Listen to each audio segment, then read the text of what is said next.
Hey, hey, hey, welcome back to Next Stack Ninjas, the number one podcast for mastering your health and wealth longevity. I'm your host, Rachael Van Pelt, a retired health span scientist turned realtor and coach. Today, I'm going to tackle one of the most important decisions that you will make on your longevity journey. And that's choosing where and how to live out your final decades. Throughout my career, I have seen repeatedly that how we live plays a huge role in how we age. As a health span scientist, I studied a wide variety of research volunteers over the years. I studied women and men, young and old, people of all socioeconomic status. And it became increasingly clear to me over the years that there were striking differences in health outcomes, depending on the lifestyle choices that people were making in retirement. That's exactly why I'm so passionate about combining my research insights with my real estate experience, because I want to help you make the best choice for your future. I think most of us want to make choices that are good for our long-term health and our long-term wealth. But there's no one-size-fits-all approach, is there? That's why I want to explore three main paths that I see people taking, each of which can support optimal health span and wealth span, but aren't right for everyone. First, there's what I call thriving in place. That's where you optimize your current home and lifestyle for longevity. Second, there's the strategic downsizer. That's somebody who moves into a smaller home and or simplifies lifestyle to up level in other areas of life. And third, there's the Sunbird strategy. That's where you split your time between two homes so you can create an optimal lifestyle year round. Now, what's fascinating is how each of these approaches can be exactly right for one person and completely wrong for another. It's not just about financial resources. It's about your health needs, your personality, and of course, how you want to spend your time and energy. To help you envision each of these options and try them on for size, let's take a closer look at how each of these lifestyles might play out. For those of you who choose thriving in place, stability and routine probably take priority. Staying put is ideal for people who are already living near family or have strong community ties. It's great for those who have a bigger home and enjoy hosting holiday gatherings or get togethers with family and friends and neighbors. Thriving in place often requires keeping up with more yard work, housework, home maintenance. It could mean if you live in a suburban or rural area that you have to drive longer distances for shopping, dining out, attending medical appointments, going to cultural activities. But the upside to thriving in place is that you have the ability to maintain those established relationships and routines that you love. That stability and comfort can reduce stress and improve well-being. You get to keep your trusted healthcare providers and neighbors. You don't have to worry about the financial burden of moving. The biggest downside to thriving in place is home upkeep, though. Maintaining a larger or an aging home can become physically and financially burdensome, even overwhelming as we get older. Declining health, immobility, and disability, they're the number one reason that people struggle to stay in their current home. The second major reason is the financial strain of maintaining that larger or aging home. Now, unlike those who choose to thrive in place, people who choose to downsize do it for a wide variety of reasons. Often people choose to move from a larger home to a smaller home simply to reduce upkeep.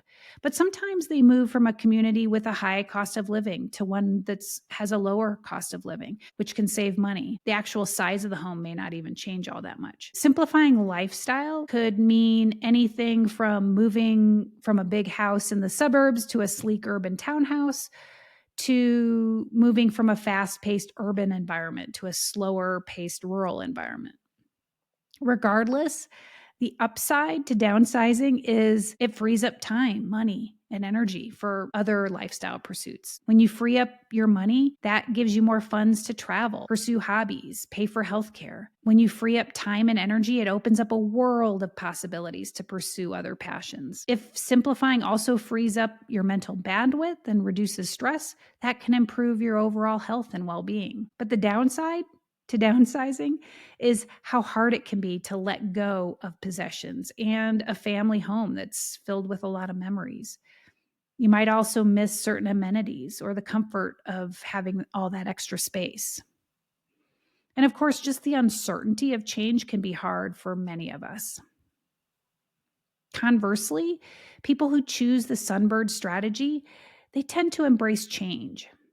They might not always enjoy the change of seasons or at least the extreme weather it brings, but they don't mind moving back and forth between two locations.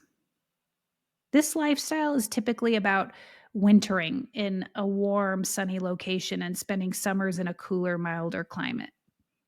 Sunbirds enjoy building seasonal routines. They don't mind building social networks in two locations.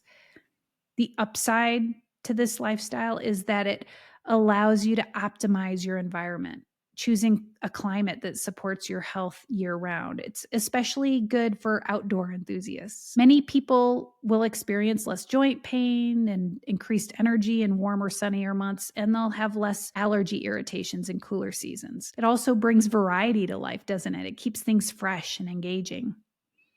But the major downside to being a Sunbird is the logistics of maintaining two homes. And managing healthcare between two locations can add complexity, especially if you're coordinating multiple providers. So when you envision each of these three paths, which do you think fits your personality?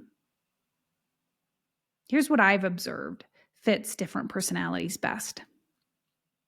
Thriving in place, I think, works best for people who enjoy stability, routine, and a sense of connection to their community already. They tend to feel fulfilled by close, familiar relationships, and they enjoy staying in the home and neighborhood that they know so well. These folks typically benefit from having a trusted medical team and community, and that can greatly reduce stress and support good health. Successful downsizers, they're typically looking to simplify and they might feel a pull towards lightening the load. They're often people who find joy in experiences over possessions and enjoy adaptability and the adventure of a fresh start. Downsizing offers peace of mind through lower maintenance costs, and it allows more financial freedom and time freedom to explore travel or hobbies. Sunbirds, on the other hand, are often social, energetic people who thrive on variety and flexibility. They don't mind planning ahead and managing two locations, and they appreciate the fresh routines that come with each season. Sunbirds aren't just avoiding extreme, undesirable weather. They're using the shift to support their physical and mental well-being year-round, and that can feel rejuvenating. But let's talk about a few red flags that could indicate that a strategy isn't right for you, as well as look at some green lights that might suggest you're on the right track. For thriving in place, a red flag would be if maintaining your home already feels overwhelming. If you're feeling tired or stressed keeping up with the space, it may be time to look at how to make your current home more manageable or consider if another path might be better for you.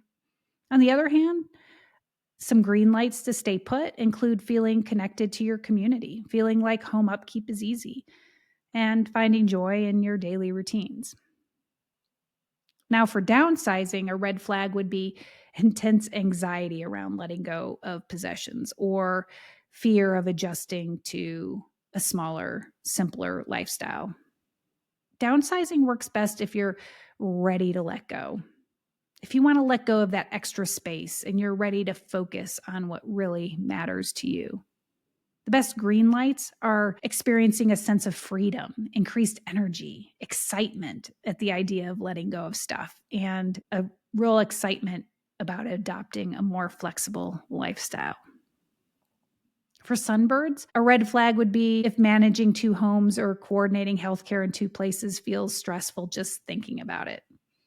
Sunbird living thrives on the ability to stay organized and enjoy the lifestyle variety. So it's best for those who feel energized by change. Some green lights would be looking forward to the shift of seasons, feeling energized when you're in different locations, experiencing positive health benefits from change in climate and scenery. Regardless of the lifestyle path you choose, thinking long game and being proactive is key.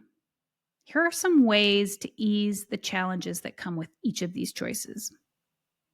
If you want to succeed at thriving in place, I suggest you hire a coach to help you build strength and fitness so you avoid immobility, disability, and age related disease.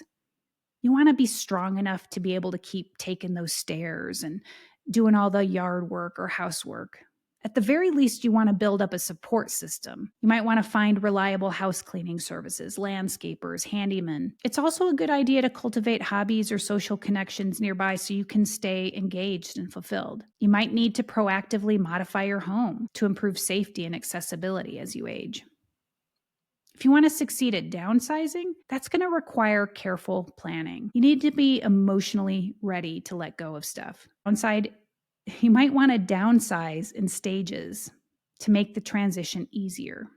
You can make the process more meaningful simply by creating a memory archive or donating items to causes that you care about.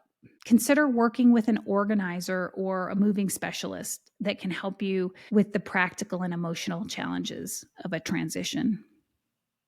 If you want to succeed at sunbirding, get organized. Set up a digital health record that's accessible anywhere so you can reduce the hassle of managing healthcare in two places. And consider hiring a local property manager to handle seasonal maintenance and security. That'll take the weight off your shoulders. Remember, this isn't just about deciding where to live. It's about optimizing your environment to support your health span and wealth span. The right choice for you should reduce stress. It should enhance your health. It should free up energy for what matters most to you. If you'd like to explore this decision more deeply, I've created an assessment tool to help you identify your best path forward. Just visit the link in the show notes to download the Lifestyle Longevity Assessment. It's free, and it'll help you think through these 3 paths systematically. Thanks for joining me for another episode of Next Act Ninjas. Until next time, live well, love more, age less, my friends.